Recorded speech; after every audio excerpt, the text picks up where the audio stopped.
Chief justice عامر فاروق نے ناجائز سزا کے تمام ثبوت دیکھنے کے باوجود کیس لٹکا دیا۔ جج عامر فاروق نے ناجائز سزا اور عمران خان کے وکیل خواجہ حارث کو جج دلاور کی عدالت میں داخلے سے روکنے والے تمام ثبوت دیکھنے کے باوجود کیس کو ایک بار پھر لٹکا دیا۔ چیئرمین تحریک انصاف عمران خان کے وکلاء نے عدالت میں جج ہمایوں دلاور کے مختصر فیصلے کے خلاف دلائل دیے۔ وکیل خواجہ حارث نے بتایا کہ جج نے مجھے سنے بغیر فیصلہ سنا دیا۔ میرے سیکرٹری کو عدالت داخلے سے روکا گیا، جس کے تمام ثبوت عدالت کے سامنے رکھ رہا ہوں۔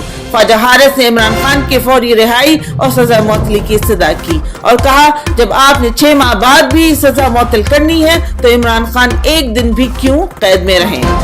چیف جسٹس عامر فاروق نے فوری سزا معطلی اور جلد سماعت کی استدعا مسترد کر دی۔ کہا میں بیمار ہوں، کل عدالت نہیں لگا سکتا۔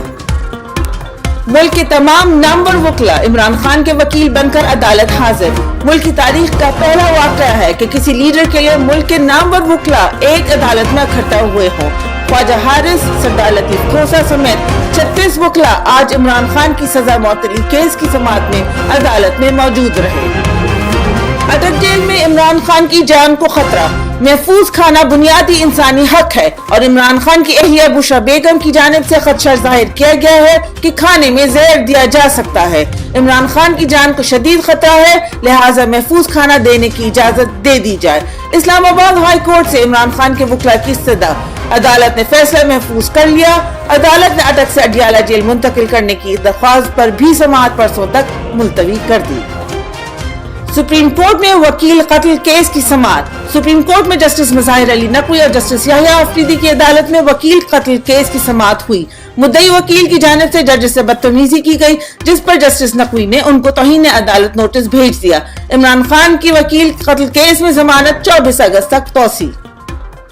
وکلاء کو ہراساں کیا جا رہا ہے، کل یوم سیاہ منایا جائے گا۔ فیشسٹ نظام دن بدن اپنی بوکھلاہٹ کی بلندی پر پہنچتا جا رہا ہے۔ بوگس کیس میں عمران خان کو غیر قانونی سزا سنانے کے بعد ان کے وکلاء کو ہراساں کیا جا رہا ہے تاکہ وہ کیسز کی پیروی نہ کر سکے۔ کل عمران خان کے وکیل نعیم حیدر پنجوتا کو 8 گھنٹے FIA دفتر میں حبس بیجا میں رکھا گیا۔ آج وکیل شیر افضل مروت اور عمیر نیازی کے خلاف ضلع اٹک میں اٹک جیل کے سپرنٹینڈنٹ کی بدیت میں مقدمہ درج کر دیا گیا۔ خواجہ حارث کو بھی FIA نوٹس بھیج دیا گیا۔ اسلام آباد ہائی کورٹ بار ایسوسی ایشن کا اس ہراسگی کے خلاف کل یوم سیاہ منانے کا اعلان۔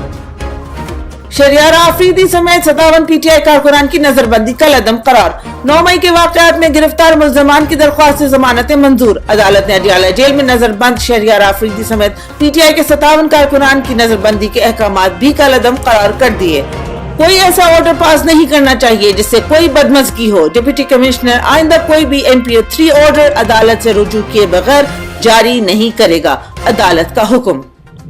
فیشسٹ حکومت جیل میں عمران خان زندہ باد کے نعروں سے خوفزدہ۔ جب سے فیشسٹ نظام نے عمران خان کو غیر قانونی فیصلے کے نتیجے میں غیر قانونی طور پر گرفتار کر کے اٹک جیل منتقل کیا ہے، جیل سے عمران خان زندہ باد کے نعرے ختم نہیں ہو رہے۔ فیشسٹ نظام نے ان نعروں سے خوفزدہ ہو کر نعرے لگانے والے سیاسی قیدیوں کو اٹک سے اڈیالہ جیل منتقل کر دیا۔ راجہ ریاض جیسا اپوزیشن لیڈر بھی شہباز شریف کو ملنے سے انکاری۔ کچھ پتلی وزیر اعظم شہباز شریف نے کچھ پتلی اپوزیشن لیڈر سے نئی کچھ پتلی نگران وزیر اعظم لانے کے لیے ملاقات کا وقت مانگا، مگر راجہ ریاض نے اپنی مصروفیت کا کہہ کر ملاقات سے انکار کر دیا۔ شہباز شریف نے 1.5 سال میں وزیر اعظم کے عہدے کو جتنی توہین کروائی ہے اور کوئی نہیں کر سکتا تھا۔ چیئرمین تحریک انصاف عمران خان کی رہائی کے لیے احتجاج جاری۔ وکلاء کا GPO چوک میں انسانی حقوق کی پامالی اور عمران خان کے خلاف محتسبانہ فیصلے کے مخالف احتجاجی مظاہرہ۔ قوم کے لیڈر عمران خان کو فوری رہا کرنے کا مطالبہ۔ 1.5 سال میں فسطائیت کی ہر حد پار کر دی۔ فیشسٹ حکومت نے 1.5 سال میں نہ کسی بچے کا لحاظ کیا، نہ خاتون کا، نہ کسی بزرگ کا۔ جس کا بھی جرم عمران خان کی محبت ٹھہرا، اسے بدترین تشدد اور ظلم کا نشانہ بنایا۔ اس کے باوجود لوگوں کے دلوں میں عمران خان کی محبت ختم نہ ہو سکی۔ اس فسطائیت کا تازہ شکار یہ بزرگ شہری بنے جن کا جرم تحریک انصاف کی ٹوپی پہننا تھا۔ دنیا بھر میں عمران خان کی رہائی کے لیے مظاہرے جاری۔ دنیا بھر کی طرح کینیڈا میں مقیم پاکستانی بھی اپنے لیڈر عمران خان کے لیے پرامن احتجاج کر رہے ہیں اور سب کا ایک ہی مطالبہ ہے کہ عمران خان کو فوری رہا کیا جائے۔